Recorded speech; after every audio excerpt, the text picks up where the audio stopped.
They start going 90 miles an hour down the road. This large craft that was in the background starts chasing them. It made a loud roaring noise. It had small statured humanoid-looking beings on it. So contact has been made, according to this guy.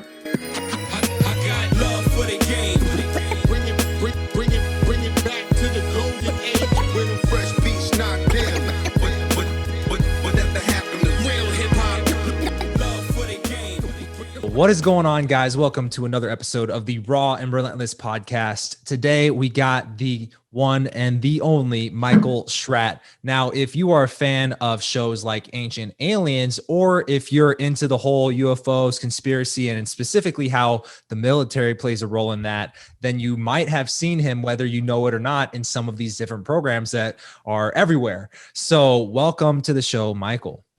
Thank you very much. I appreciate it. Good to be with you. Yeah. Awesome, man. Well, I definitely started checking out some of, like, I think you have a documentary on Amazon Prime, and I didn't realize how deep a lot of this goes. And more importantly, how much of the UFO sightings can be explained by, some military top secret technology that is actually man-made and not quite extraterrestrial. And I'm just curious, where did your interest in the whole connection between the military and the UFOs take off for you?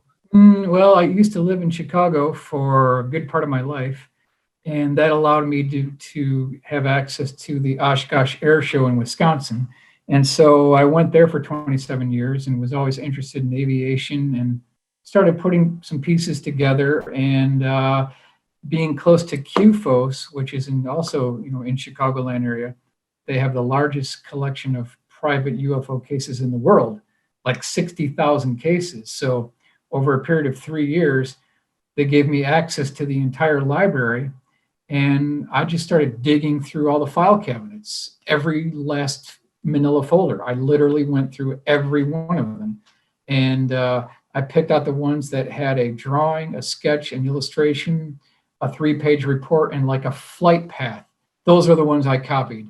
And then from there, I did an AutoCAD rendering, and then I commissioned full color artwork to make the cases come alive. And so it's sort of my job to preserve an important part of our national history. And that's the goal behind this.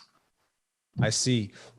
So I'm curious, obviously you got access to all that, but what was the motivation to just scour through all of these documents? Were you looking for something in particular?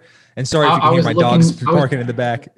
For the best sketches, the best illustrations, and material that hadn't been seen for 40 years. And hopefully we'll cover a few of those tonight. But some of those files had just been forgotten, and they're just laying there. They're dying to be resurrected and brought up to 2021 standards. And certainly that's what we did here. So yeah.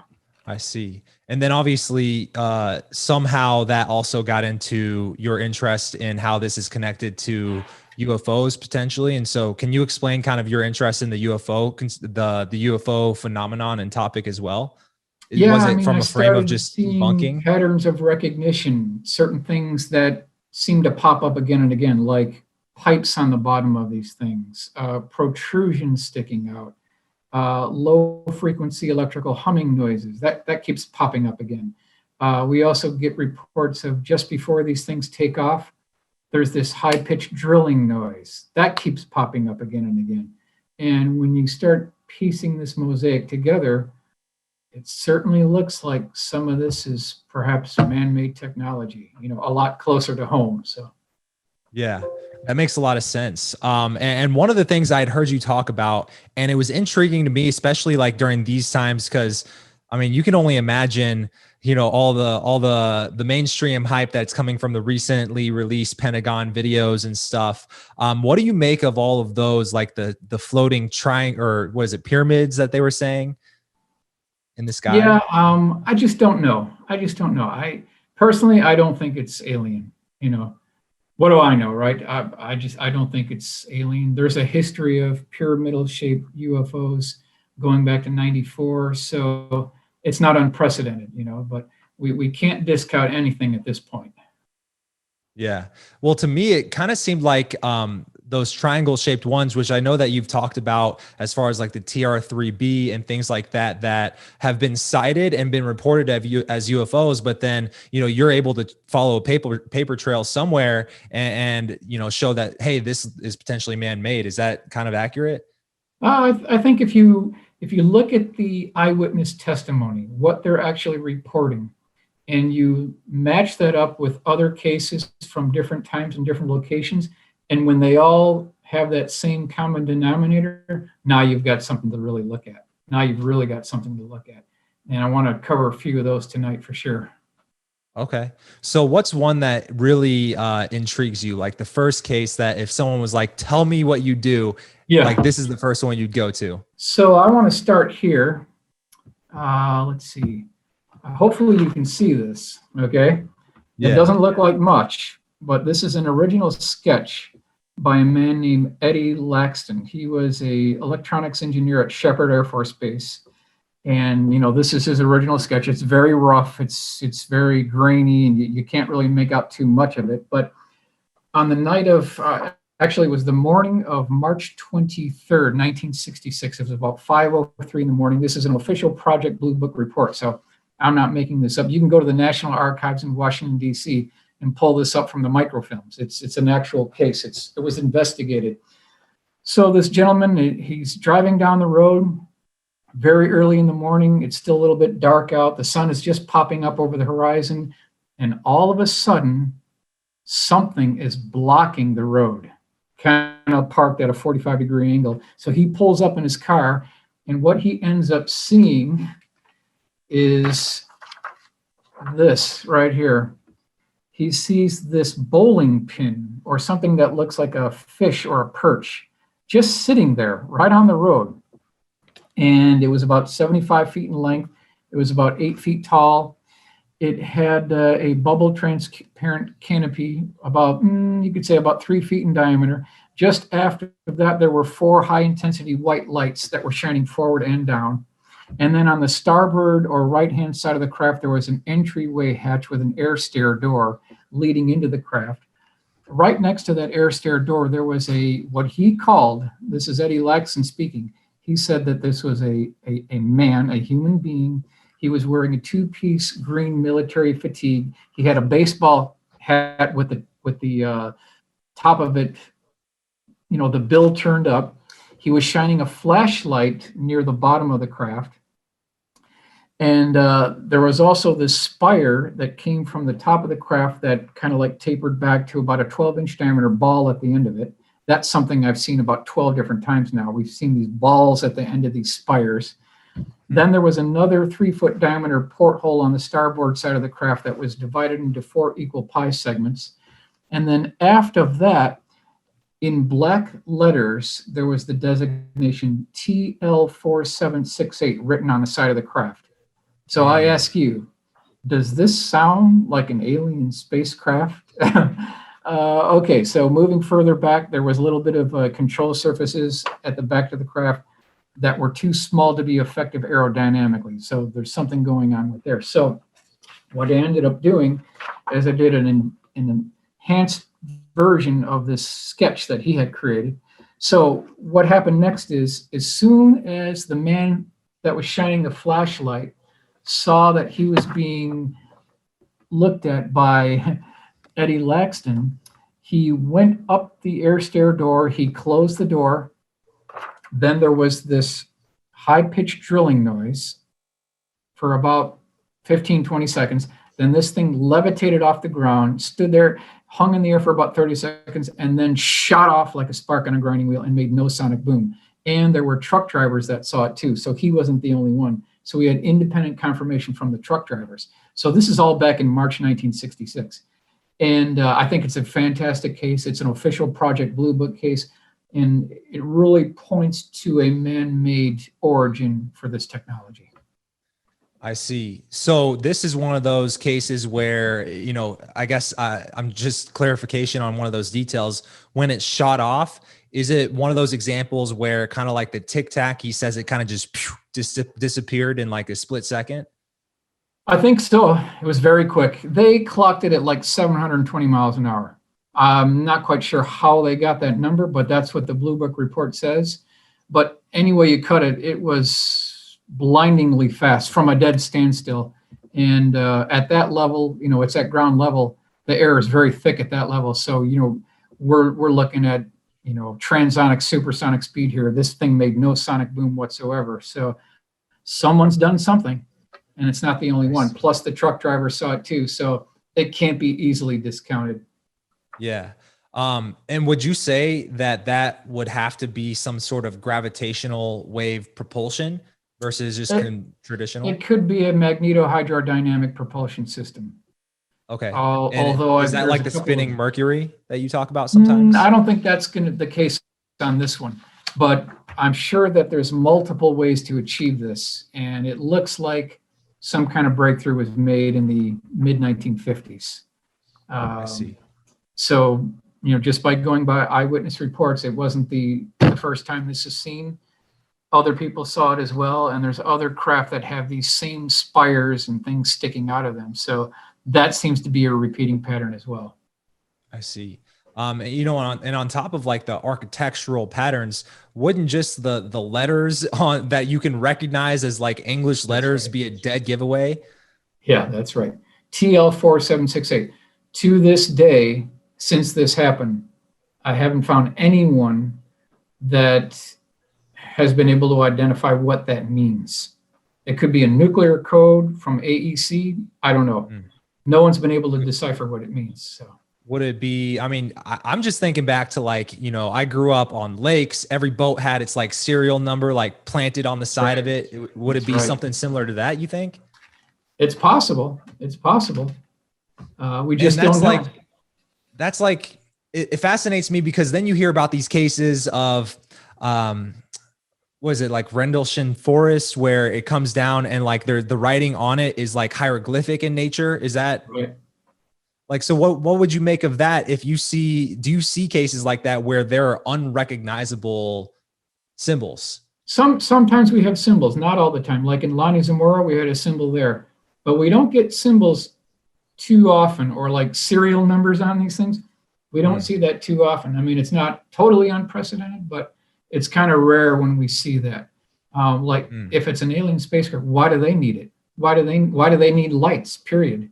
Why do they need, symbols, letters, serial numbers, lights, anti-collision lights? They don't need any of that stuff, So it's something to consider. I see. And some like if that was 1966, do you think that is still obviously, I would say at this point, from the way you laid it out, seems pretty obviously man-made by someone somewhere. Right. If that was in 1966, has there been like revealed technology that someone in the mainstream would have seen where we can say that we are that advanced, or is that kind of technology not even been released yet? I would say that a lot of that is kept under wraps, and I suppose I'm limited on what I can talk about, but at the very least, obviously progression has been made. Things have progressed since 1966. To what level? Good question.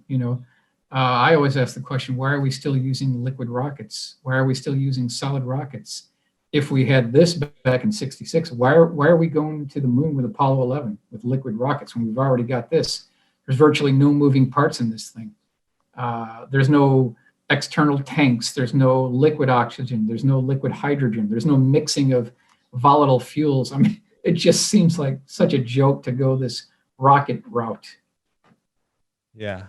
And I guess what would the motivation be behind that? Would it be just from a strategic military advantage alone?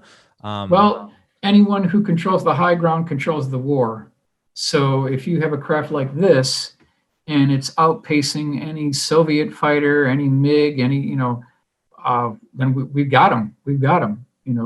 What's the point of even bothering at this point? They're never going to be able to catch up to this thing, because this thing could like turn on a dime, make 90-degree right angle turns. It could accelerate instantaneously. It could make dead stops. You can't do that with a conventional fighter. You just don't have that technology. So whoever's got this, they've already leapfrogged, militaries around the world. They've already done that. for sure. Yeah. And I feel like, once that technology is out there, at some point, doesn't everybody kind of start getting access to it, and then it no longer becomes too much of an advantage, right? Well, in this case, they're going to protect the crown jewels the most they can. They're not going to let it go, for sure. I want to give you another example here.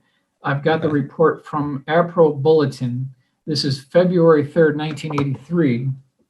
So this woman is driving down the road. She's returning from a dinner engagement. It's about 9 p.m. She hears this booming noise. So she pulls off to the side of the road. She looks under the vehicle. Transmission was still there. Everything seemed to be okay. She goes another quarter mile ahead. There's a kind of an open area with a lighted section. And she sees, to her shock and surprise, this 276-foot long craft that's about 80 feet tall. It looks like a ball with a tapering wedding cake as it goes toward the back end. On the upper section here, there was a transparent section that had wraparound glass to the forward 1/3 of the craft. Inside this transparent section, she said that she could see what looked like humanoid beings that were 5'10" tall. They were wearing a one-piece tight-fitting flight suit. Below that, there was another transparent section. Then she said she could see these protrusions sticking out of these 6x6 boxes. I don't think they were guns, but it could be similar protrusion that we saw in this case in 1966. Below that, she said she could see a door that was closing from right to left. There was an asphalt road at the bottom. And then on the left-hand wall, she said she could see what looked like tubes, pipes, and cylinders on the side of the craft. That's something that pops up about 12 different times in all these different cases. We keep hearing about these Midas muffler tubes and silencers and pipes coming out of these craft. Below that, there were 2 gondolas on the bottom of the craft. And then she said that she could see those same humanoid beings that she saw on the upper section. And then connecting the bottom gondolas to the bottom surface of the craft, there were literally hundreds of these 24-inch by 24-inch highly polished mirror reflective, you could call them polished metal or mirrors, that were in the shape of a cross. And so this is back in 1983, and I've got another rendering over here. Gives you another idea. That's what this craft looked like here. A massive craft. Now, she said that this whole thing was held together by rivets, something you would see at the Golden Gate Bridge. So there's one point that doesn't sound alien. She also said that when she was below this thing, looking through these porthole windows, she could look through the entire craft to the other side. And on the inside, she said it looked like, quote unquote, cross beam and girder construction, like a truss bridge or something you would see at a shipping yard with these bulkheads and beam, these, strong, very, you could say, metallic, very heavy beams that were crisscrossing. So again, a very good candidate for another man-made craft. So a couple of thoughts come to mind when you kind of detail that. When she says humanoid, does she say humanoid because she wants to believe they were aliens, but they were so far away, so I'm just going to say humanoid, or those were humans, or did they look different from human?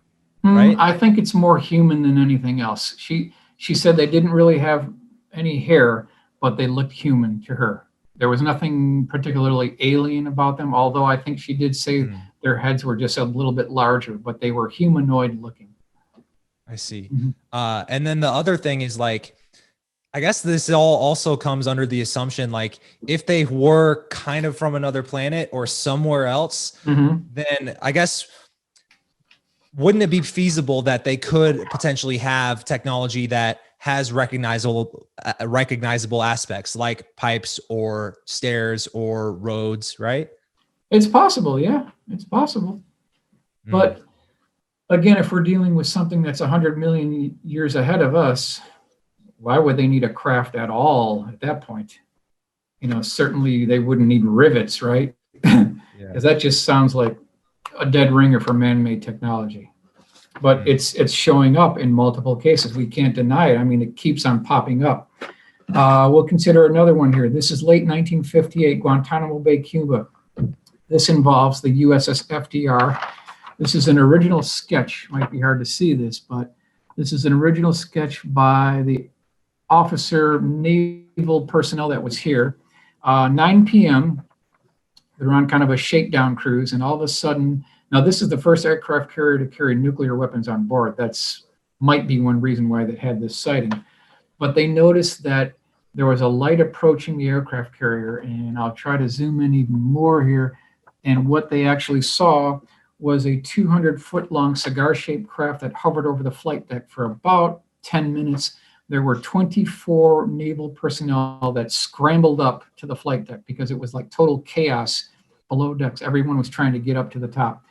And when they got there, they saw this 200-foot long cigar-shaped craft. It had these rectangular cutout windows. And then he said that they could see like humanoid-looking beings walking back and forth through these windows that they could see. It's about 9 p.m. They could also feel the heat coming off this craft onto their faces and on their bodies. So it's actually a CE2 case because it had a physical effect. So it's a close encounter of the second kind. So I went ahead and commissioned my friend Tom Bogan to do a full color rendering, and that's what you see right here. So you can see the aircraft carrier, you can see the flight deck area, and you can see this 200-foot long cigar-shaped craft. And then he said that one of these beings kind of like pressed his face up against the window and was waving to the personnel below on the flight deck. So we've got that as well. That's what you see here. You can see this being waving back below onto the flight deck. But here again, there were multiple eyewitnesses, and this case was talked about in an internal newspaper called Flat Top. It's all about aircraft carriers. So this was actually published in this newsletter, and this is late 1958, Guantanamo Bay, Cuba. And this thing is also silent as well? Pretty much silent, yeah. There was no indication of any sonic boom as it departed, so another one of these silent craft. I see. When you hear cases like that, I guess one of the things that I think about is if it's man-made, is that potentially scarier or, you know, something that blows my mind even more than if it was alien? Because in that case, what are we capable of now if man had that in the 50s? You know what I'm saying? You're right. I agree. It is scarier than the alien question because of the implications of what that means. You know, even Gordon Cooper had talked about how this is a direct quote from Gordon Cooper. Now, I got this from Mickelek, who was his best friend for, I think, 5 or 7 years just prior to him passing. And Mickelek told me that Gordon said to him that we were 100 years behind where we should be right now. We're 100 years. He also said that we went to Mars in '83. I can't prove that, right? It's secondhand dead man's testimony, but he said that we were to Mars in 1983. And he talked about a revolution in the transportation industry, a revolution in the shipping industry. He talked about brand new ways to build housing. He asked the question, why are we still pounding nails into flat boards to build houses? We've been doing this for 250 years or longer, you know, building houses with boards and lumber and pounding in nails. It's just so backwards technology. He talked about a revolution in housing technology. But yeah, I mean, and again, this is Gordon Cooper. Are we to take the testimony of our Mercury astronauts at face value? Do we trust them? I think we can. You know, they represent our highest quality witnesses. So I think it's important that we consider what they have to say. So Gordon Cooper, I'm not familiar with that name. Can you give me an explanation of like? Yeah, Gordon Cooper was he's one of the 7 Mercury astronauts. He was also a fighter pilot in 1951. He had an encounter. I actually did an illustration of that one too. He had an encounter in West Germany back in 1951, and it was the meteorologists that saw this first. They noticed that there were fleets of these flying saucers flying over his West German air base. And these things were like flying in formation. They were like 50 feet in diameter. They were silver polished discs. Gordon talks about this in his book, Leap of Faith, and he also talked about it at the United Nations. So it's a credible report. At one point on the second week of this happening, he told his wingman, this is Gordon Cooper, why don't we go see if we can intercept these? So they climb into the cockpit of their F-86. They go into 60-degree angle of attack. They're trying to chase these discs, and here's what we came up with. Here is Gordon Cooper and his wingman trying to intercept these discs, but I was told that they could get to the altitude, but they could not intercept these discs because these things could stop on a dime. They could make a 90-degree left-hand turn. They could go backwards. So any kind of attempted intercept was out of the question completely. Now, fast forward to 1957. Gordon Cooper is at Edwards Air Force Base. And during the setting up of precision landing equipment, something very interesting happened. Now, keep in mind, they've got motion picture film cameras going. They got everything. They're looking. They're recording these planes coming in for precision landing. All of a sudden, this 35-foot diameter dish-shaped craft hovers over the dry lake bed. It retracts these gears. It lands on the dry lake bed for about 1 minute, then hovers back up, retracts the gears inside, and then departs. And they got it all on film. They got it all on film. This is what it. One of these flying discs. Okay. That's what it looks like. So somewhere in the Pentagon basement vault, this motion picture film reel, it exists. Gordon Cooper was told to develop the film, do not run it through a projector, which he followed. And then a courier from, we believe, Andrews Air Force Base flew in immediately to Edwards Air Force Base. That film was put into a pouch. The pouch was handcuffed to this guy's wrist. And from that point forward, we have no idea where it disappeared to.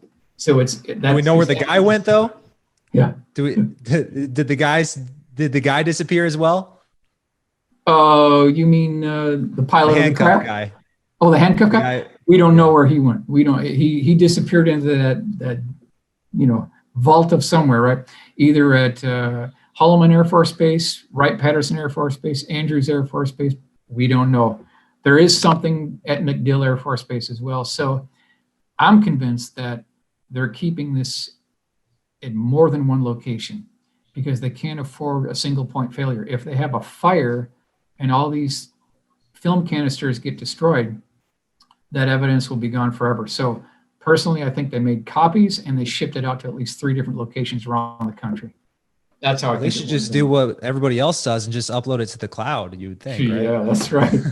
That's right. So when you hear about the landing gear and even see the illustrations, do you immediately go, all right, man-made or no?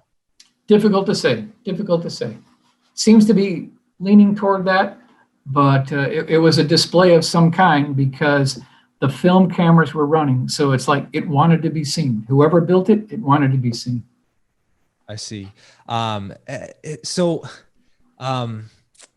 I lost it. All right. So this is what I was going to ask is, yeah. I've heard about another footage and I'm not sure if it's the same incident, but wasn't there footage of a potential meeting where they knew this flying saucer was going to come in and there was a recording of it. And then the camera guy had it and then they borrowed it, took out the part where it landed and then gave it back to him. Is that the same footage? Well, there's been alleged meetings, I think 1954 at Edwards Air Force Base with President Eisenhower. Now that's never been proven. That's legendary status. May or may not be true. The only thing I would say about that is I interviewed a woman whose father was high-level military brass, kind of within the same time frame. She told me that when his wife passed away, he was shattered. He was just shattered. And this kind of like wore on him for a year. He was just so upset that his wife was no longer with him that he started opening up. And one day he was crying uncontrollably. And the woman that I interviewed came to her father and said, "What are you crying about?" And he said, I miss my wife so much. I can't get over it. I'm so upset about it. And then like the topic of extraterrestrials and UFOs came up.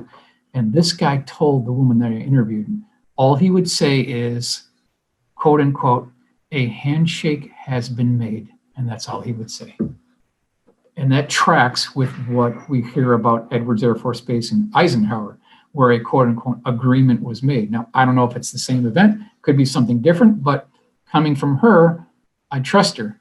So there could be something there. I can't prove a link between the Edwards encounter or at Holloman, but something appears to have happened like in the mid 1950s, early 1960s, between our high-level military brass and possibly an ET race. Difficult to say, but bottom line is this guy said that a quote-unquote handshake has been made. So contact has been made, according to this guy, probably 50, 60 years ago. Yeah. Isn't it crazy how we can put someone away for murder based off of eyewitness testimony, That's right. But this stuff, because it's so outside of our realm of reality, it seems like it gets ignored. One of the things that, I'll be honest, I'm relatively new to the whole alien rabbit hole. Admittedly, I'm self-employed, so I have the disposable time to go further down than some people. But what got me, because here's the thing, I grew up thinking flying saucers were a thing of the Jetsons, and I thought it was just. I always assumed growing up that if I saw an alien spacecraft, it would look like the thing from Independence Day. Now, that said, for some reason, I started watching Ancient Aliens like a couple of years ago, and it kind of got me thinking. And I think the Bob Lazar interview on Joe Rogan is what did it for me. And so I did a quick Google search, and I typed in flying saucer CIA, something like that. Mm-hmm. And what blew my mind is that the CIA has documents you can access on their website of just like pictures of all these aircraft, flying saucers and whatnot. Now, whether that means they're ET or man-made, I can't say, but it added credibility to where I started going deeper. And then another thing is like when I heard about the TR-3B Ad Astra, type it in, and I can find a patent for it on Google. Why is this stuff not being talked about more often?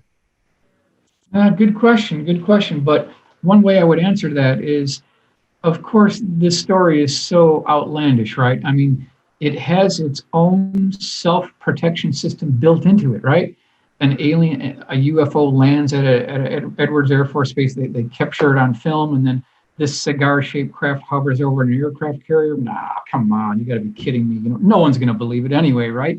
Because it's just so crazy. So you can see why the giggle factor is still in place. Even in 2021, the giggle factor is still in place because this story is so large, it's so all-encompassing, it's just so incredible to believe. It has its own self-protection system built into it. So they don't need to cover anything up. They don't need to do anything. It has its own protection system built into it. Yeah. And I guess it's also because the media has done such a good job through movies and stuff to make it a thing of the movies, right? Exactly. So I want to cover another case here. Okay, yeah. This is September 10th, 1976, Calusa, California. It's 11:30 p.m. and this gentleman is watching TV, and all of a sudden, the TV conks out completely. The air conditioning conks out completely. So he goes back to the back end of the house. He opens up the circuit breaker box, to see if there's anything wrong with the circuit breaker. Everything seemed to be okay there. As he's walking back into his house, he notices that, oh my goodness, the hair on this guy's head, it starts to stand up straight. The hair on his arms is standing up. The hair on his chest is standing up. Not only that, it's crackling, okay? So here he is. And when he looks up, he sees this 140-foot diameter dish-shaped craft that has a very interesting dome on top. Now, you've seen those lemon squeezers where it has those ridges on it? That's what the dome looked like on this craft.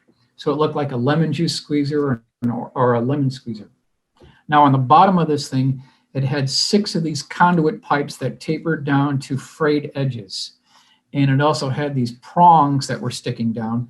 And while all this is going on, because this whole localized area had kind of a static electrical field, he looked off to the left and he could see 2 more of these craft that were identical to the large one, but were half the size. And they were pulling power off the 500,000 volt power lines, causing them to become cherry red. So the fact that the power lines were affected and the hair on his body was affected makes it a CE2 case. It's a close encounter of the second kind. At this point, these conduit pipes retract into the bottom of the craft. You can see it better here. And these claw-like devices, they also retract. At that point, these gooseneck lights pop out on either side. At this point, he's getting really scared, okay? So he goes into his house and he wakes up his wife and his two kids. They go to the back room, and here they are right now. They open up the window, they pull back the blinds, and they see that large craft in the backyard, flanked on either side with the two smaller craft, and they're pulling power off the 500,000 volt power lines, causing them to become cherry red. Now, this is all going, keep in mind, this is all going on in 1976. All right, now, next thing that happened is the large craft in the center, it goes from a dead standstill to just hovering over these low hills in the background that are 24 miles away. It does it in less than 1 second and then comes back in less than 1 second. So it had traversed 50 miles total in less than 2 seconds. Who had the technology to do that back in 1976? And there was no sonic boom whatsoever. I've got a drawing of what this craft looked like here. So no sonic boom has to almost imply that it was anti-gravity, right? Because it's not going through the air, right? It wasn't using conventional aerodynamics that we know of. This is what the craft looked like here. You can see these conduit pipes sticking down. All right, so at this point, the husband is saying to himself, you know what, I got to protect my family here. We need to get out of here immediately. So he packs up his kids. They're still in their pajamas. They're still sleepy. He grabs his wife, piles everybody into the pickup truck. They start going 90 miles an hour down the road. This is what it says in the report. I've got the 5-page report. They're going 90 miles an hour down the road.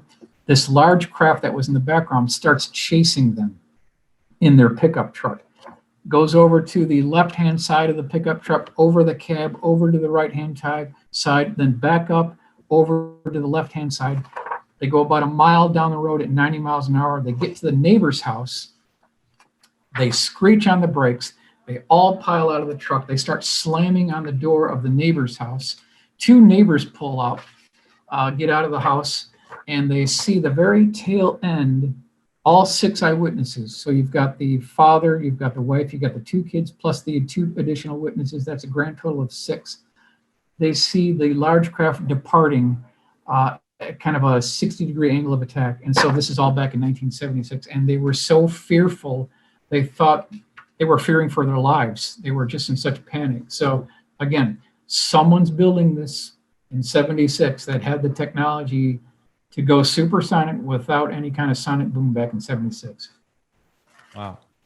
So when you are doing all this research, and obviously a lot of these cases, I'm sure you've had a lot of time to mentally process these. Do you lean on the side of complete skeptic that they are extraterrestrial, or do you believe that there is an extraterrestrial element to this?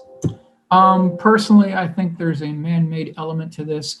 I also think that there is a pre-existing high-tech civilization mixed into this. And then I think the third prong of this phenomenon is an interdimensional phenomenon. So when you mix those 3 together, it could be a possible explanation for a majority of these sightings. Even Jalen Hynek said that if UFOs were nothing more than extraterrestrial spacecraft visiting Earth, it would be so boring, because this phenomenon is much larger than that. Wow. So the advanced pre-existing civilization, that one fascinates me because that's one that I haven't quite heard talked about a lot. But ironically, the last podcast guest I had on also said he believes that there are ancient civilizations that were here on Earth. So you're saying that some of these might still be here, like potentially inner Earth or underwater? Sure. Yeah, because the Condon report that was released to the public in 1969, which Jacques Vallée had talked about, out of all the cases they considered, they didn't consider one USO case, but USOs represent 51% of this phenomenon. So how can you have an objective report where you're claiming to discredit UFOs. You're trying to explain them all away, yet you haven't even looked at 51% of the whole phenomenon, and you're claiming you know what's going on. It's a total joke. It's a total joke because we've got so many cases of USOs bursting out of the oceans right next to military cruisers and then going off into space. Do they There's cases displace of these- water when they do it? Yeah. There's boiling water. There's rings of water as these things are popping out. We've got cases in 1956 where bullet-shaped USOs, unidentified submerged objects, and we want to reference Ivan T. Sanderson, Invisible Residence. I challenge anyone who is a skeptic about this subject. I challenge you to read that book over a 1 weekend time period. You go to the What beach. is the book again? It's called Invisible Residence by Ivan T. Sanderson. It's all about credible U.S. Navy USO reports. There's in Japan, there's all around the world, there's these USO reports. In that book, it talks about how there was a USO report where a 200-foot long bullet-shaped craft punched through 37 feet, not 37 inches, 37 feet of solid ice and then went right off into space back in 56. And when it did that, these huge chunks of ice were flying off into the sky and then slamming down. And then when they got to where this thing popped out of the ice, it made this perfect carved ring circle, and there was boiling water where this thing departed. And it's being reported by the U.S. Navy. Are these sightings still happening? Because it seems like a lot of the sightings that we do talk about are decades ago, right? So That's why true, is it then that there is a stoppage of this? Yeah, Preston Dennett can tell you that the USO reports off the coast of Catalina Island are still ongoing. Yeah, the USO reports, they've never stopped. But getting back to the book, anyone who's objectively looking at this and reads that book over the weekend, you will absolutely walk away a 100% believer that the USO reports the phenomenon is real. No question about it. No question about it. I see. If they are potentially pre-existing advanced civilizations, one, why are they pre-existing, and would that make them separate from us? Would that make them the same from us? And what would be the motivation for keeping themselves separate from us? Good question. I don't know the answer to that. You would think by now they would have showed themselves and made contact. Maybe they're just observing us. Maybe they're just trying to monitor what we're doing with our military. It certainly looks like they have the technology to shut down our ICBM silos, although that happened in the 70s. We've got reports in the 60s and 70s of that going on. So it looks like they can render our nuclear weapons completely useless if they wanted to. But it doesn't look like there's a threat, because if there was a threat, they would have done it by now. Yeah. I promise you'll still be able to scroll on Instagram tomorrow, most likely. Yeah. So I guess another, the interdimensional, that's one that I also feel like doesn't get mentioned as much as either. And that concept is something that I don't even know how to wrap my head around. What is interdimensional, and what do you suggest that there could be an interdimensional element to this? Well, if we just look at our visible wavelength of light that we can see, there's so much more, because you've got the infrared part of it as well. So even just looking at it through our own eyes, we're only seeing a fraction of what's out there. That's why we have these radio space telescopes and things that are super chilled down, and they can look through the infrared and they can see things too. So that might explain some of these interdimensional craft that are coming in. We just can't see that wavelength, and it's certainly a possibility, but it can't be denied, because these cases go back a lot earlier than June 24th, 1947 with Kenneth Arnold. They go back prior to the 1943-44 reports of Foo Fighters on both the Allied and Axis side. If you just keep on pushing this back, we've got cases from Christopher Columbus, 1492. He had a sighting. That's 1492. Keep going back further than that. We've got papyrus writings from ancient Egypt. We've got the cases in Rome where they saw flying shields. So now we're looking at 2000 BC, 2500 BC. We're further going back. It's been going on for thousands of years. We just can't claim that it's a man-made technology. We can't claim that it's something new. It looks like it's been here for thousands of years. Yeah. So when you say interdimensional, and then you talk about like the parts of the spectrum, the ultraviolet spectrum, Right. radiomagnetic, what is it? The electromagnetic spectrum that we can't see. So interdimensional just means not within the visible light, or does it mean like No, Doctor I think Strange popping it into could be another it could universe? be a different wavelength. It could be a different wavelength that's partially transparent into our dimension, and they have a capability to access, you know, our dimension. Difficult to say. Hey, I'm not a theoretical physicist. I can't tell you, but these things, they appear to be able to, number one, they can come and go as they please. They can materialize and dematerialize as they please. They've been seen going inside and out of oceans as they please. They've even been seen flying into the side of mountains with no impact. So that doesn't sound like a metallic craft, right? Yeah. I mean, there's cases of these things flying right into the side of mountains, a solid rock.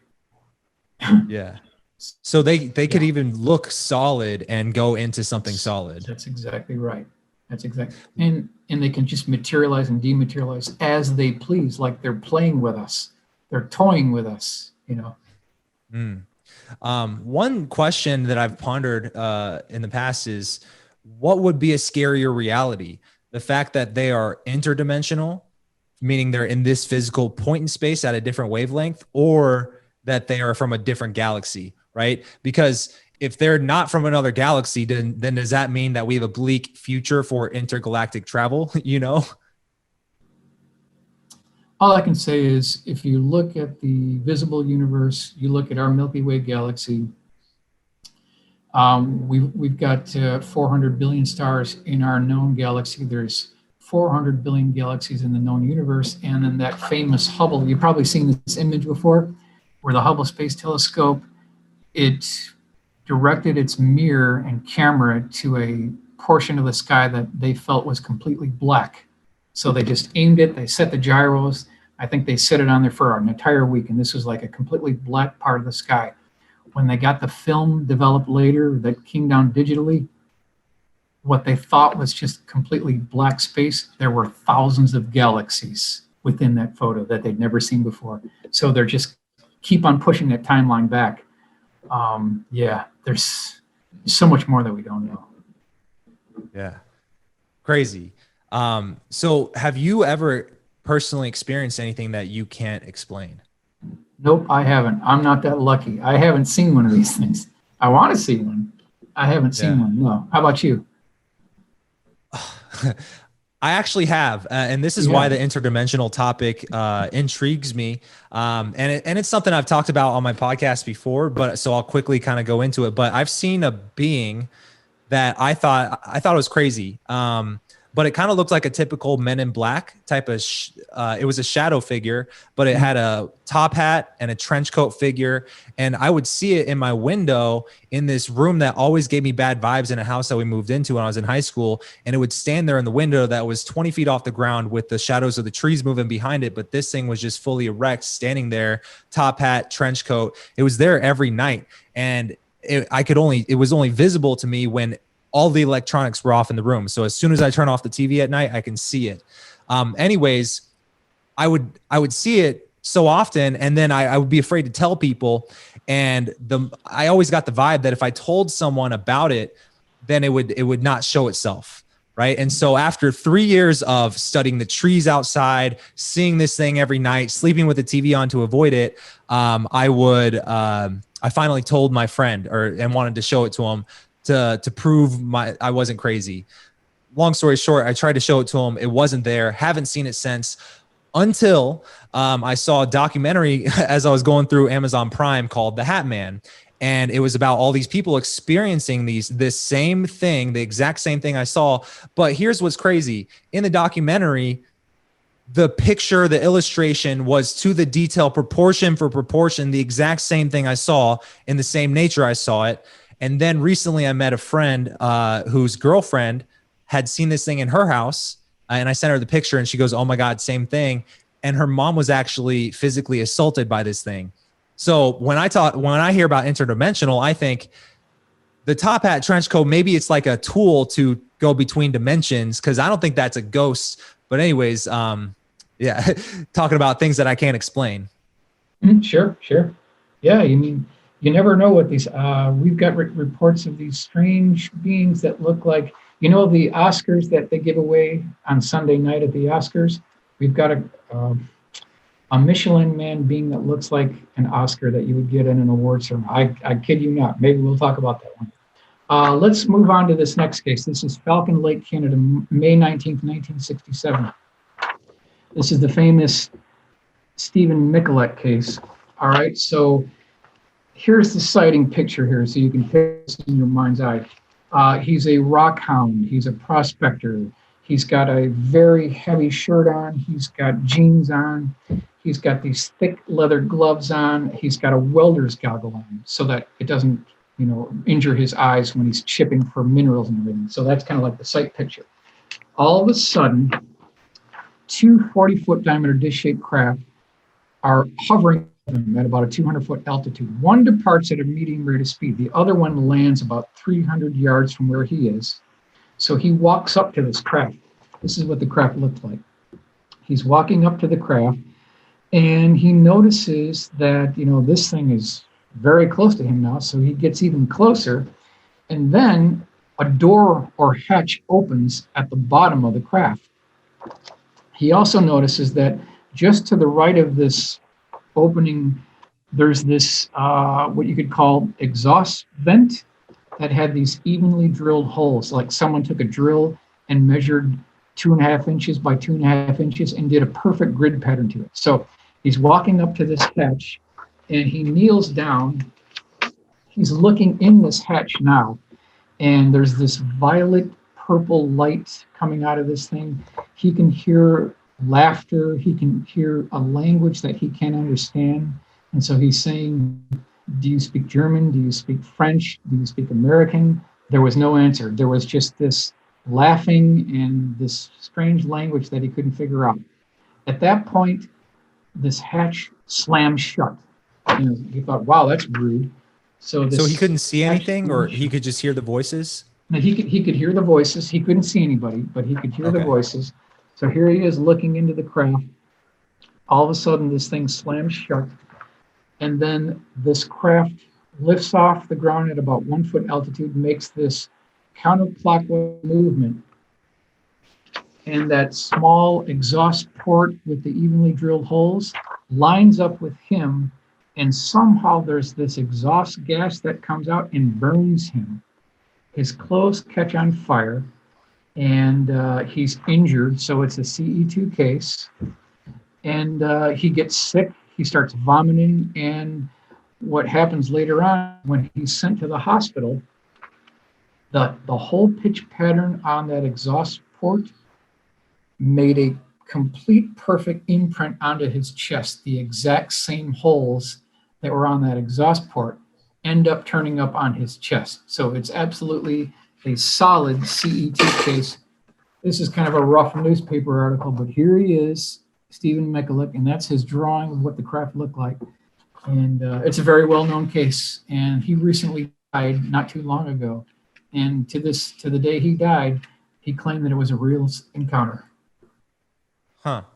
Have you seen any cases or, looked into any cases where it's actually CE3? Like, is CE3 where there's physical contact made? CE3 is when there is a visible contact with an ET or extraterrestrial being, you could call it. So it's when you meet them, is what they say. So yeah, we've got not a whole lot of those. Yeah, we've got some CE3 cases as well, and I want to cover that right now. This is the Socorro, New Mexico, April 24th, 1964. This is with Lonnie Zamora. So here's the sight picture. Lonnie Zamora is chasing the speeder. All of a sudden, he sees this strange white egg-shaped craft fly nearby. It has kind of a flame by it. It lands near a dynamite shack. So he thought, wow, maybe there's some kind of explosion going on. Maybe something must be happening, some kind of accident. So he gives up chasing the speeder. Now, 5 minutes before all this is happening, this craft, which we believe to be the same exact craft, comes flying right over this family in their car. they're on a vacation, and this thing flies over the hood of their car at like 1 foot altitude. They go into the police station and they file a police report. And in the police report, it's stated that the father and husband, the family member, told the police officer that you guys really fly your aircraft low around here, don't you? I mean, it's just a funny little comment, but it's in the police report. Anyway, getting back to Lonnie Zamora. This craft lands in kind of a hilly area that's rocky. He had a little bit of a difficulty navigating in his squad car to get to the location. He goes over a hill, and when he sees, kind of near this dynamite shack area, he sees this egg-shaped craft. It's propped up on 4 landing gear legs, something that you might see off the lunar lander during the Apollo missions. Now, keep in mind, this is Socorro, New Mexico. This is within 5 miles of the north perimeter of White Sands Missile Range. I think that's a clue right there. I mean, literally within a stone's throw of White Sands Missile Range. Okay, so he gets, now the Blue Book report said he got within like 300 feet of it. New information from Ben Moss in his new book about this entire sighting, he claims that he got within 24 feet of this thing. All right, so it had a hatch on one side. It also had what looked like small statured humanoid looking beings that were wearing these one-piece tight-fitting white flight suits. So here is that flight suit again. At this point, these beings, they went inside this craft, and there was this banging noise, like someone was closing a hatch door. 5 seconds later, there was another banging noise, like someone was engaging a latching mechanism. That sounds very man-made to me. At this point, there was a very loud roar, and he could see a blue-colored flame come from the bottom of this thing. So the next thing he did is that he started running away from this thing because he thought it was going to blow up. So he jumps for the ground near his squad car. He loses his glasses, and he sees this thing take off from the ground. It has a blue-colored flame at the bottom. It's making this roaring noise. The flame stops, and this craft is just hovering there now. And then it kind of like slowly departs at a medium rate of speed. This is all back in 1964, within like 5 miles of White Sands Missile Range. Now, here is the alleged, I say alleged, symbol that Lonnie Zamora saw on the upper portion of the craft itself. Now, I can tell you that for the past 60 years or so, we've been led down a certain path that this is not correct. The actual symbol, according to Ben Moss, looks a lot more, and I do want to bring up something else as well. I do want to bring this up. If you look at the implant or impression that the landing gear pads made into the soil, it kind of looks like the top of a barn. It has this pointed ridge at top and everything. It has these 90-degree corners. So isn't that funny? We've got an alien spacecraft that has 90-degree corners, very sharp edges. And if you do a drawing of what that looks like, you can see here, does this look like the landing pad from an alien spacecraft? This looks more like a test vehicle that went off the range. Here, ladies and gentlemen, is the actual insignia that was on the side of the Lonnie Zamora craft. This has been certified by the last eyewitness who was there at the time. Lonnie's long gone now, but this appears to be the actual rendering of what was seen by Lonnie Zamora back in '64. So the original drawing of the symbol, wouldn't you think that the most accurate depiction would be the one taken immediately at the time? How was it changed? That's exactly what I posed to Ben Moss as well. I'm like, why would Lonnie Zamora put his name on a sketch that he did of that symbol on the side of the craft? I was told that Lonnie Zamora was told to put that on his sketch so that when other people could come forward, they could verify their sighting. Because if they said that they saw the same thing, then they would know that's wrong because they already knew what the actual symbol was. It was a little confusing to me too, so I posed that question to Ben Moss. That's what he told me. So apparently this was an avenue by the Air Force and investigators to vet out other eyewitnesses that may have seen this craft. But I just point out the fact that, number one, it made a blue colored flame. Now that's not liquid oxygen, liquid hydrogen. That's something else. Okay, you don't get a blue colored flame using that. That's a different propulsion system. It made a loud roaring noise. Okay, it had small statured humanoid looking beings on it. It was within 5 miles of the perimeter north portion of White Sands missile range. That tells you something. And the fact that it had landing pads that had sharp 90-degree corners on it, no, I don't think we're looking at an alien spacecraft. Because if you look at nature almost never has sharp right-angle corners. Almost never. You can look at pine cones. You can look at ocean waves. You can look at anything having to do with the Fibonacci ratio. It's always a beautiful curve to it. You don't see these 90-degree corners. That's a dead ringer for a man-made technology. So when you say man-made, it doesn't necessarily imply made by Americans or something. It could be man-made on another planet, right? Is that kind of what you're getting at? No, I'm thinking it's right here. And just because the Air Force doesn't know what it is, doesn't mean it's not one of ours, because there's a lot of other agencies out there, like the Atomic Energy Commission. That's where I think a lot of this lies. So I guess, then what do you think the blue flame could have been? Because you say it's not this, it's not that, then what would it be? Good question. It's a nuclear rocket. It's an atomic rocket. Because by 1961, the Atomic Energy Commission, the U.S. Navy, and the U.S. Air Force spent $990 million on atomic rockets, nuclear rockets, rockets that had a nuclear combustion area. And when you have a nuclear rocket, you have a blue flame. You don't have an orange flame like the shuttle. This is something completely different, And the fact that there were 2 banging noises heard before this thing lifted off sounds to me like they were engaging this propulsion system, and then this thing took off.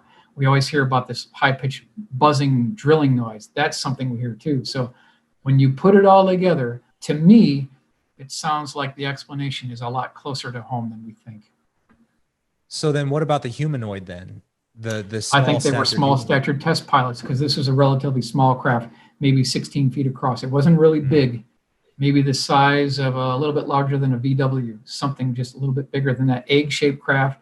Same egg-shaped craft was also seen in Roswell too, because that was an egg-shaped craft as well with a dome on top. So this egg-shaped thing keeps popping up again and again.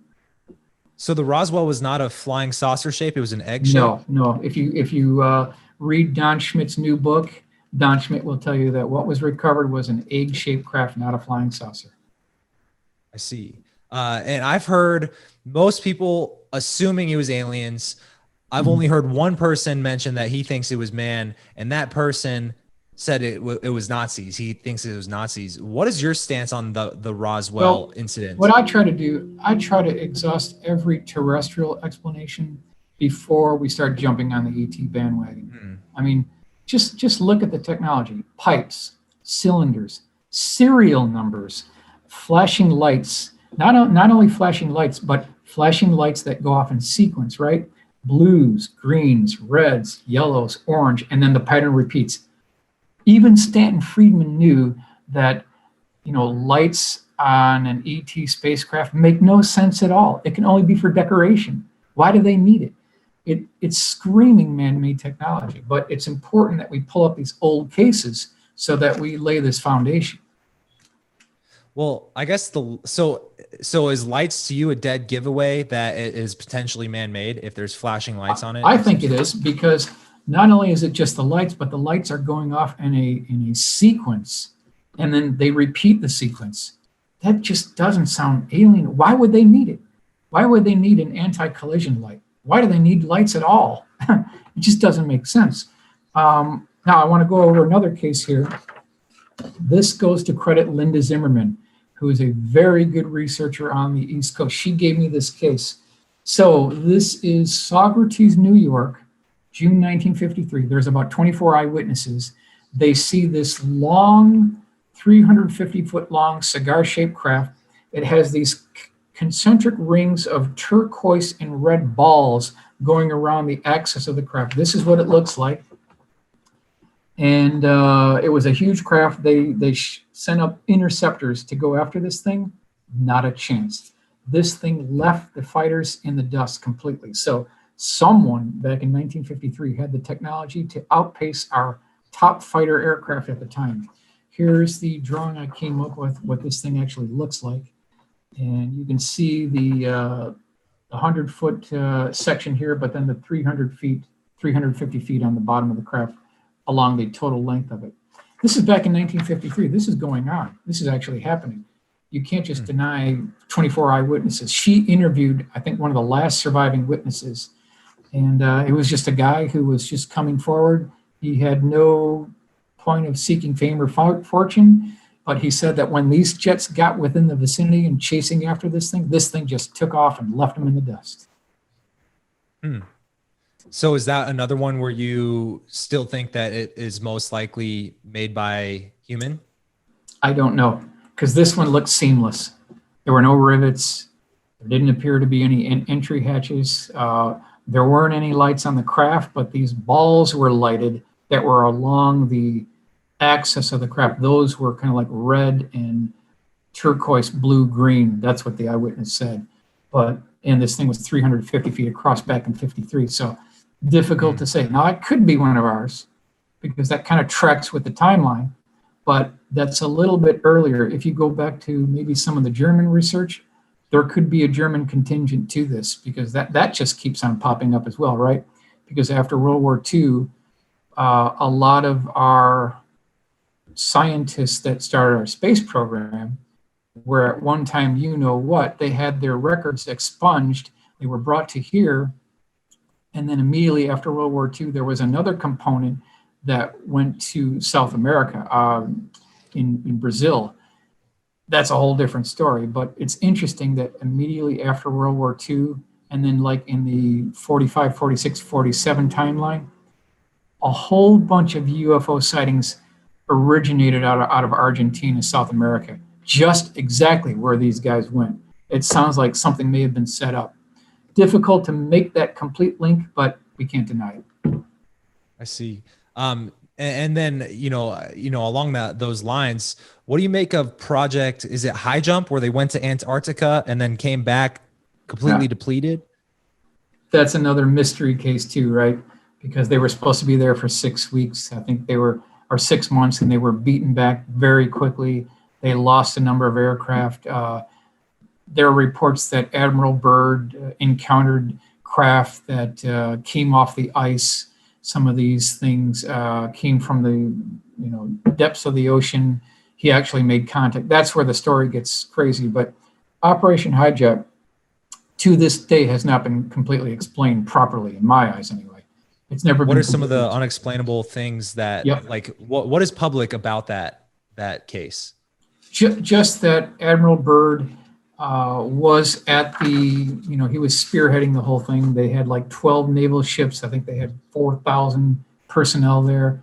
They had aircraft. They had twin engine and observation aircraft, and they were allegedly beat back by someone or something, and they just left.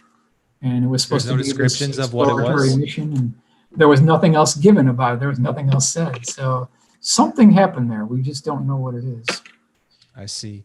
Another note that I made watching a documentary where you're giving a vast presentation of a lot of these sightings was you were talking about the Phoenix Lights, and I'm obviously located in Phoenix, so it's relevant. Yeah. And I'm actually by South Mountain where all of the majority of the sighting was.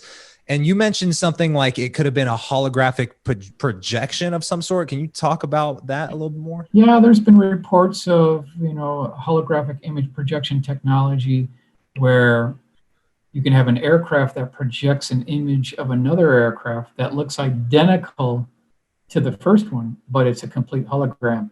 And they can do that by heating up the air molecules and using that as a projection screen.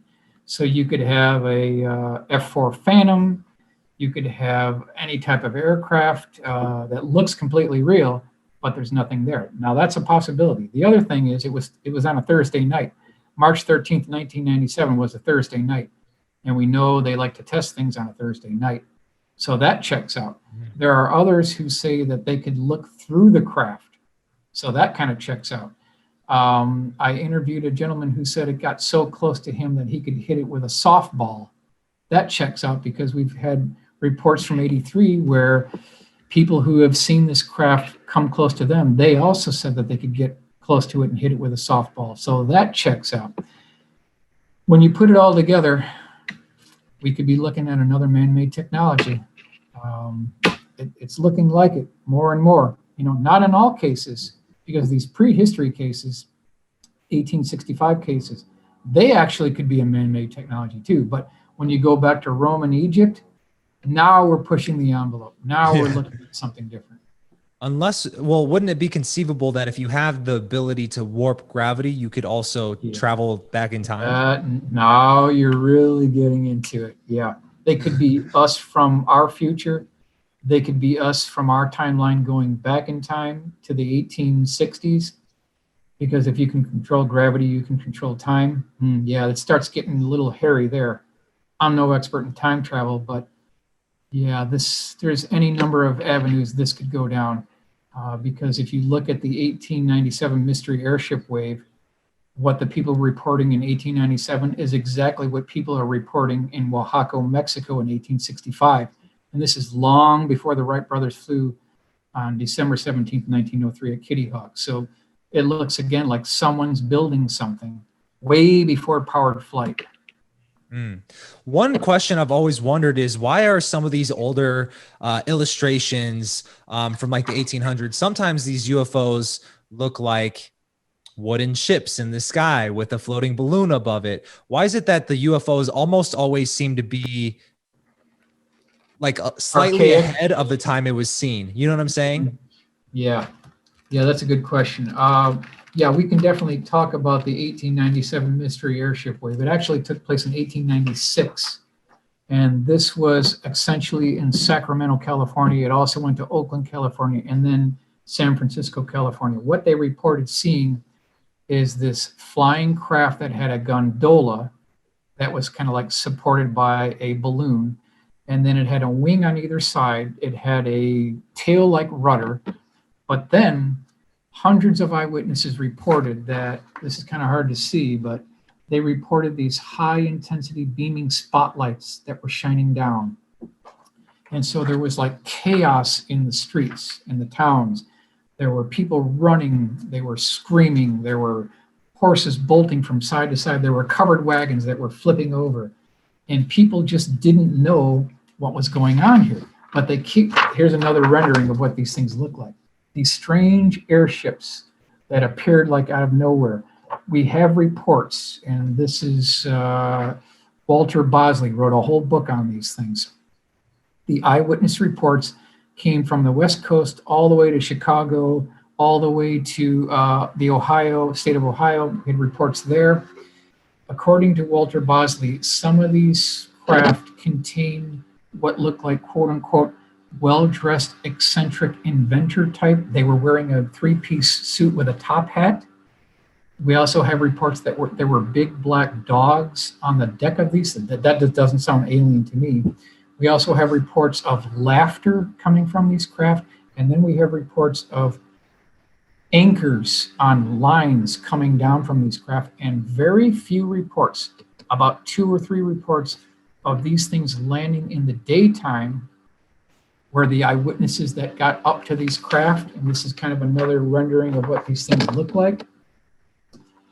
They said that the quote unquote pilots that were the commanders of these craft were wearing smoky colored glasses. That's what they said that they were wearing, smoky colored glasses, like tinted glasses. It sounds to me, according to Walter Bosley, that this was part of a super secret flight test group known as the Sonora Aero Club that was financed by a group of eccentric financiers back from New York. And I think what they were trying to do is they were trying to get the gold from the gold fields of Northern California back to the East Coast quickly and quietly and covertly, because it checks out. You've got the 1849 gold rush in California. Now, back in 1849, do you know how many people lived in the state of California back in 1849?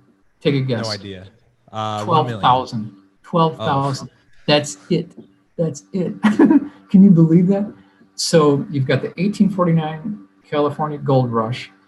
A few years later, well, more than a few years later, we start getting these reports of these mystery airships that are testing in the Sonora, California area, San Francisco, Sacramento, Oakland, that whole area. And then they start progressively heading toward the east, like they're trying to figure out a way to transport something covertly. And then we got reports from Charles Delshaw, who was an artist attached to the Sonora Aero Club, who states that there were members in the Sonora Aero Club who, quote unquote, figured out how to crack the gravity barrier, and they were using some type of noble gas that could negate gravity, and that's where the story dies. Like a year within 1897, all the mystery airships disappeared, and we don't know the backstory. We don't know where they are kept. Did they burn down? Where are the craft? If there's all these craft, where are they? It completely disappeared off the face of history. Are they in a barn somewhere? It's been well over 100 years now, right? We just don't know the full extent of the story. But when you look at the eyewitness reports, it's looking like a man-made technology. So if it's man-made, well, I guess there's a couple aspects to that, right? If you fall into like the Bob Lazar story, you think, okay, maybe these were recovered craft that were reverse engineered, or like that example you gave, maybe it was just some scientific breakthrough that was just kept under wraps. What side of that do you tend to lean? What does the evidence kind of point towards? Me personally, man-made 100%. 100%.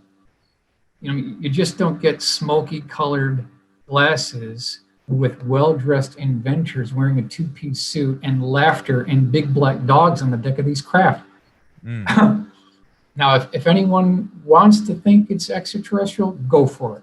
You know, That's not what the evidence shows. That's just not what the evidence shows. Let's do another And you case feel that way now. about that one sighting, or about potentially I'm talking all about all the mystery airship waves of the 1897 wave.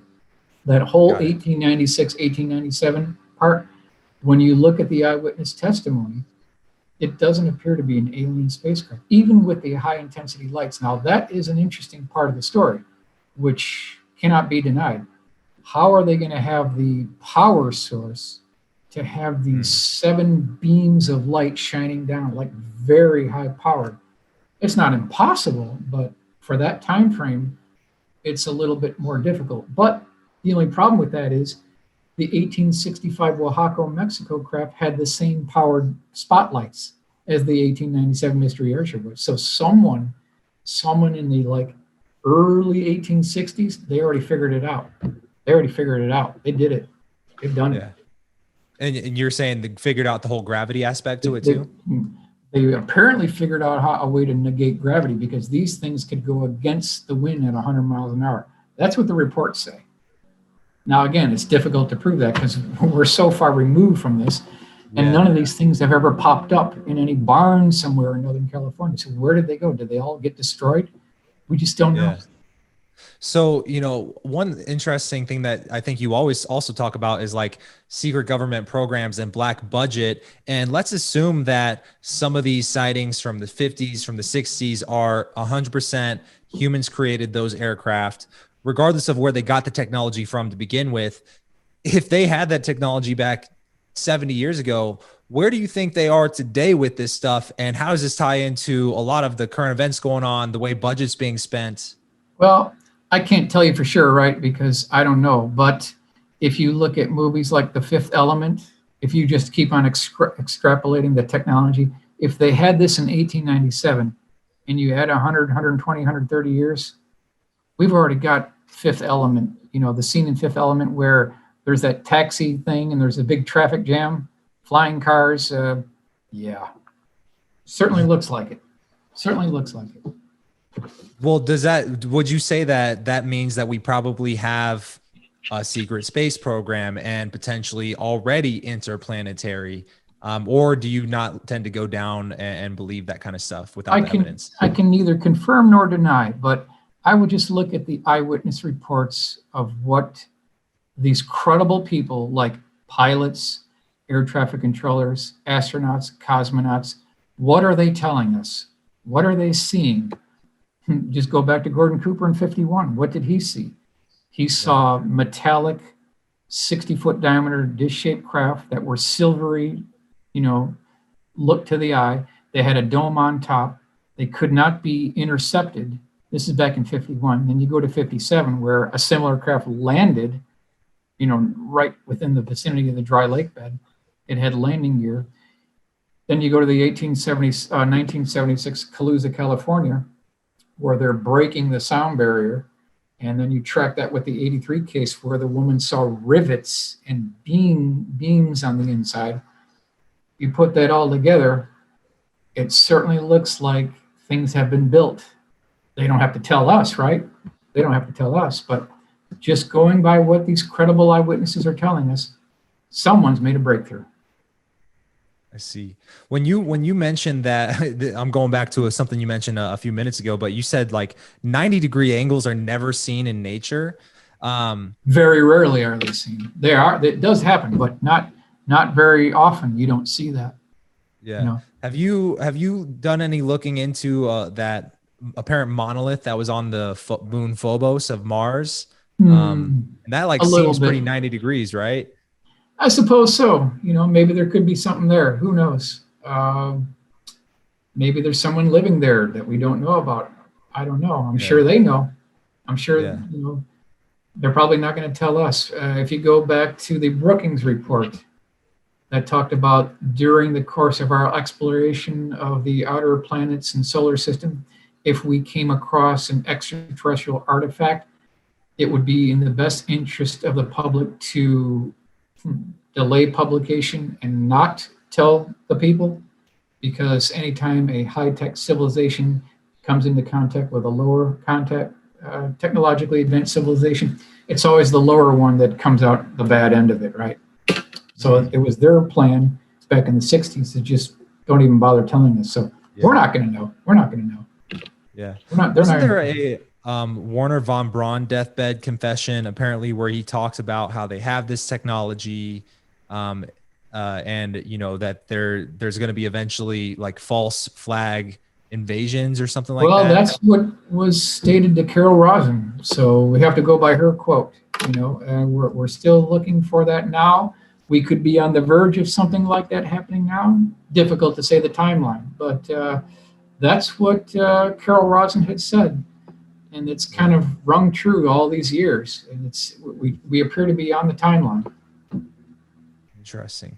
And I guess what are some of the negative implications of, all this stuff that we've been talking about? Like, what keeps, like, what fascinates you so much about like the connection between making this, seeing if it's man-made, and I guess what is some of your projecting forward? Like, what are some of your thoughts about where we're going with this? I just think that we got to go back to Gordon Cooper.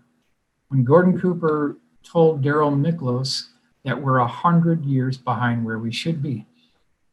100 years behind. Now, he tried to tell the public about this. He set up something called CAT, C-A-T, Center for Advanced Technology.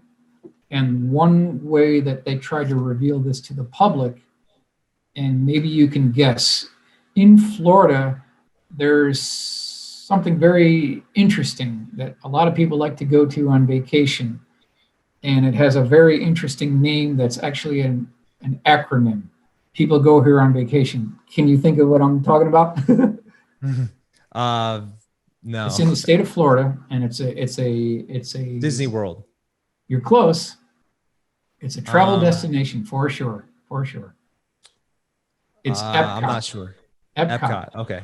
Epcot that is Disney World, right? For Experimental Prototype Community of Tomorrow. That's what that stands for.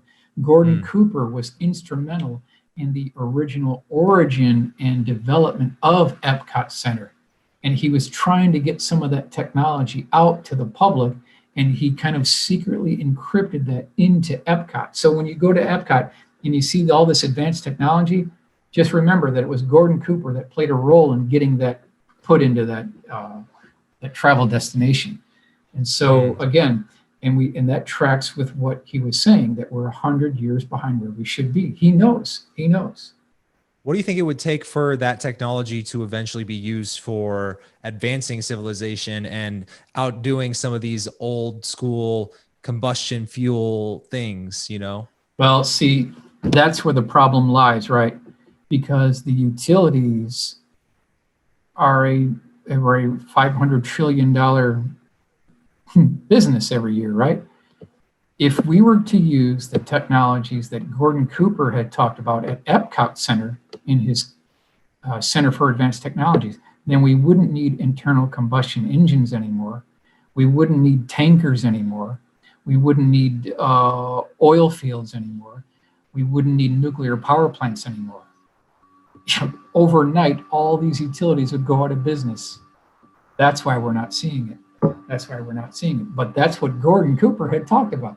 He talked about being 100 years behind where we should be right now. So then doesn't that kind of mean that we're always going to just be stuck at this ceiling to some degree? Exactly. Remember what Tupac said. Basically, he said, it's a setup. It's a setup. And he's right. It's a setup. The whole thing is a setup. What are we setting up for, though? Well, they want to keep us broke. Keep us broke and keep us busy and keep us from thinking independently. That's the goal.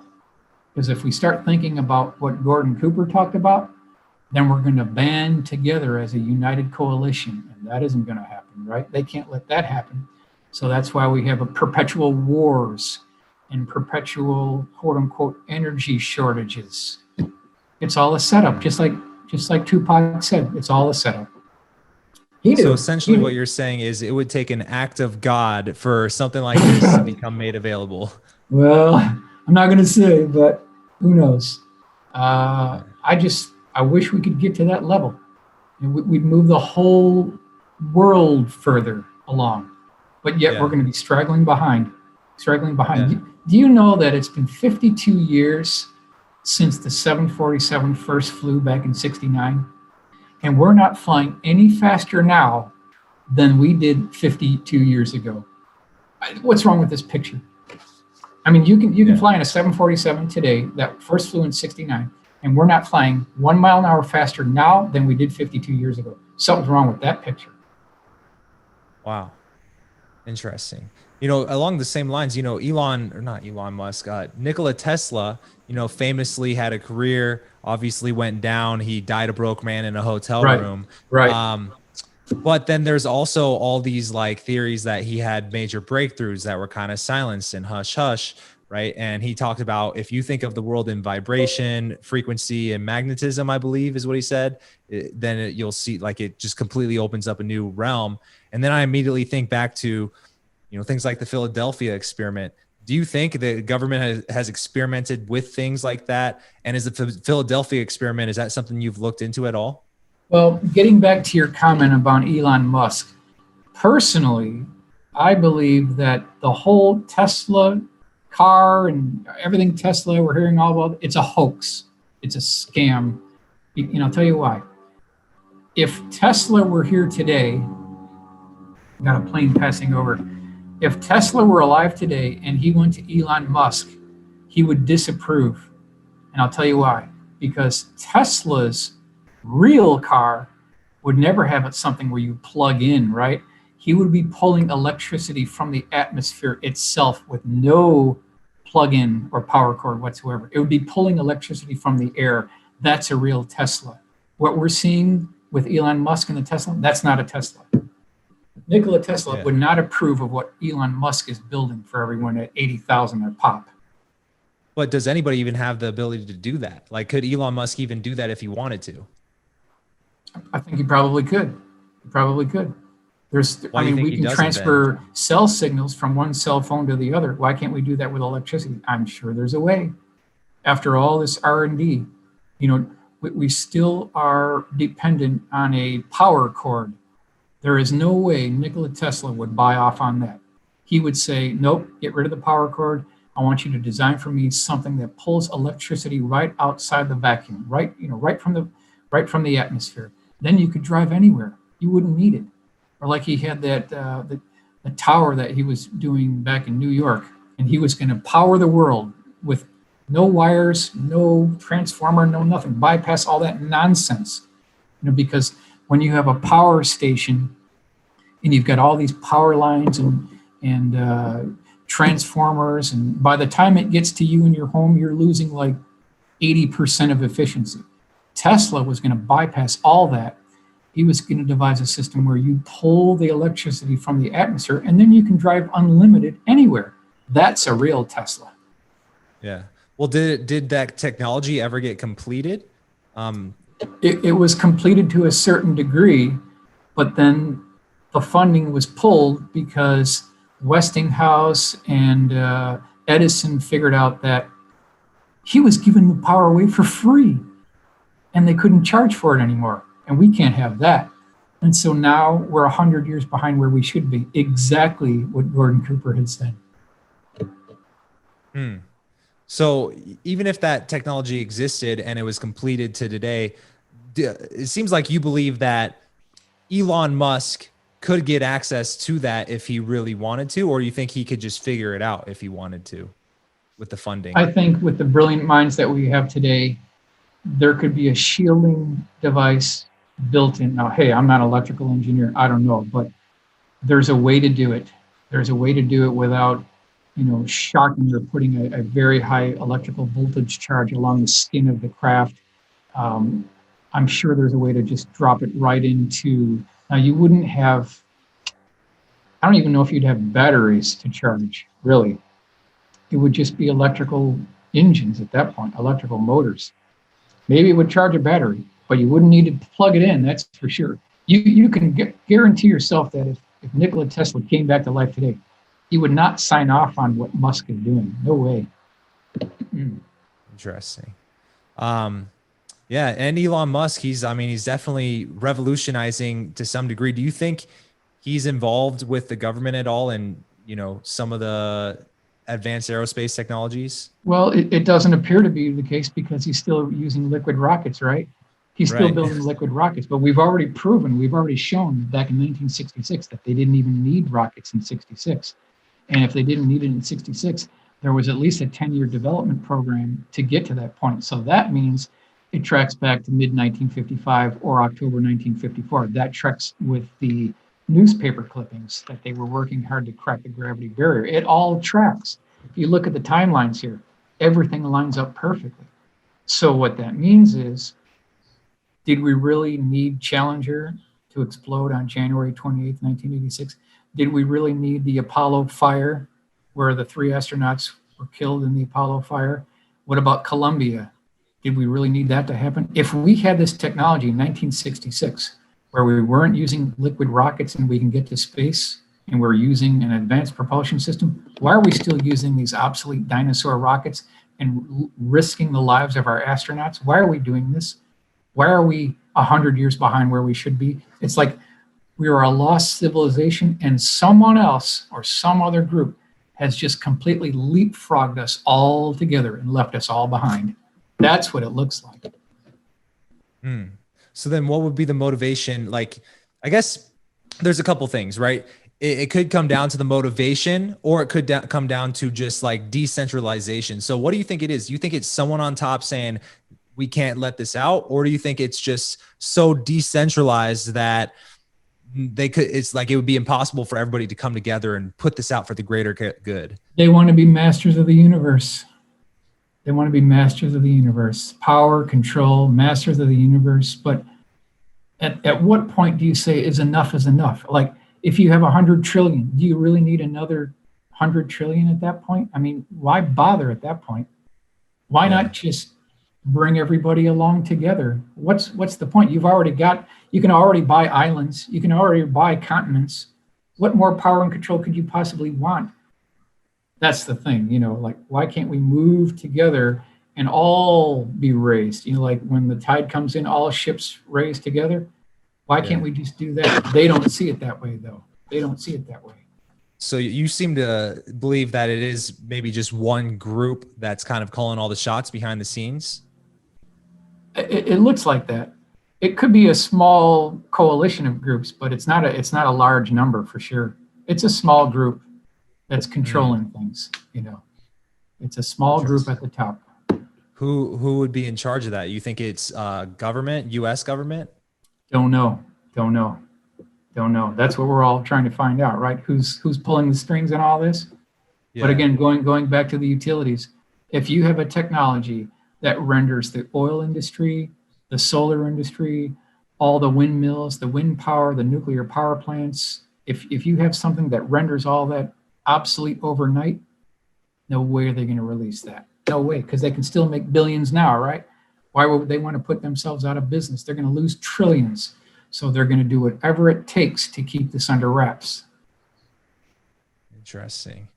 Well, I think you've given us so much of your insights today. Was there any cases that you wanted to share as kind of like a last second thing to yeah, get sure, out? Definitely. Yeah. I want to talk about a case that was given to me by David Marler. Now, David Marler is the premier researcher on triangular UFOs.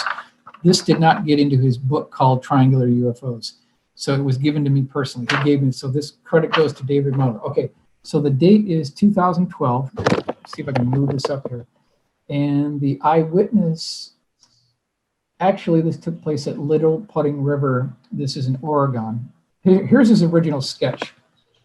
He ends up seeing this strange triangular shaped UFO about 180 feet across. It has rounded edges. It's kind of triangular shaped. And what he reported, and I've got the 3-page report that discusses this all together. Here's the rendering we came up with. And let me see if I can go this way. It might be easier to see. What he sees is this strange craft, and on the bottom of it, you can see there's this 8-foot diameter clear transparent pipe that goes down and makes contact with the river. It starts sucking up water, and then on the direct sides of this transparent tube, it starts spraying water down. At that very second, there are 3 safety release valves that pop off from the bottom of this craft, and they start pumping water out as well. Now, while all this is going, this original eyewitness said that he heard this washing machine noise, like a kerchunk noise, while all this is going on. And then he said, you know Knight Rider, right? The TV series Knight Rider? I've heard of it, yeah. Michael Knight is riding in this Pontiac Firebird, and it has that red light that goes from back and forth. That's what this thing looked like. It had this red light. And then he said that it had these white orbs surrounding this whole thing. Now, when this thing was done, it retracted the tube. These safety relief valves, they retracted into the bottom of the craft, and then this thing slowly departed. But it stood there for 15 minutes hovering over the river. It was long enough for him to go downtown, reach the sheriff's station.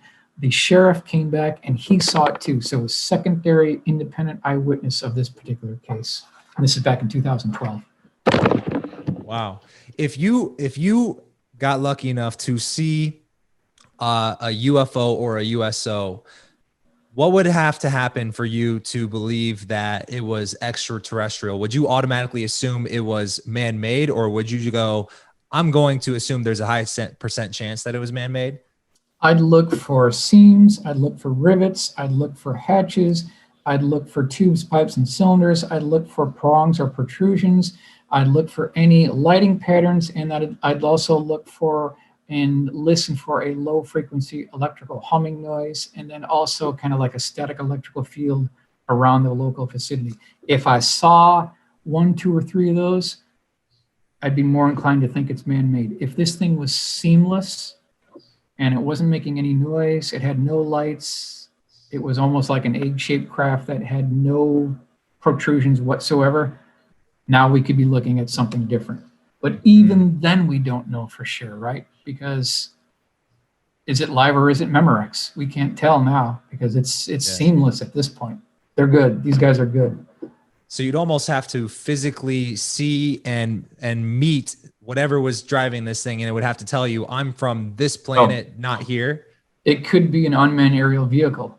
It could be completely unmanned. Then we'd never know, right? We just don't know. But yeah, I would look for those telltale signs. If I didn't see any of that, I'd take it to a next tier and try to find out the flight path, find out if it's making any CE2 effects to it. Beyond that, now we're looking at something that could be different. Because again, if you go back to that Hubble image, and there's 400 billion galaxies in the known universe, the chances of something being out there just keep getting higher and higher. Yeah. Do you think the Tic Tac that was seen off the coast of San Diego, do you think that was man-made from the evidence you've seen? I think it's man-made, but I can't prove it. I think what gives you that instinct? Just the fact that they're toying with our F-18 pilots. They're just like toying with them, and like flying between them, and it just sounds like they're playing games. And they're not going to alert everybody in the Navy if they want to do something. They're not going to say it. Yeah. Well, if it was extraterrestrial, how do you think they would have acted differently? You think they would have just ran away, shot it down? Like they might have stayed their distance. They might have, kind of like observed from a distance. But these things, like, were interacting with the pilots, flying between the pilots. To me, that's a shot over the bow. It sounds man-made to me. Interesting. Well, if anybody wanted to check out more of the information you have, I'm sure they could find you on pretty much any UFO, ancient aliens, right? But is there a specific like hub or place that you like to send people? Well, I do have a book called Dark Files, A Pictorial History of Lost, Forgotten, and Obscure UFO Encounters. It's on Amazon. You can type in Dark Files, my name, it'll pop up. It's very reasonable. This is definitely not a money-making scheme. You make a couple bucks. I mean, no big deal. I just like to make these cases come alive, and I think that it's important to preserve an important part of our national history, and that's why I put that book together. Yeah, and I definitely respect a lot of the work that you do too, and I actually like the fact that you're coming from like a scientific perspective, and you like to try to make it fit into something we can't explain before we just go way off into other realms. Yeah, let's drill down on what we know first. Then we'll take it to the next level. Yeah. Yeah, 100%. And, I'll put the link down for your book down in the description below so people can check that out if they're checking out this podcast. But thank you so much, Michael, for coming on the podcast. And hopefully maybe in the future, we'll get you back for a round 2. Sounds good. Thanks a lot.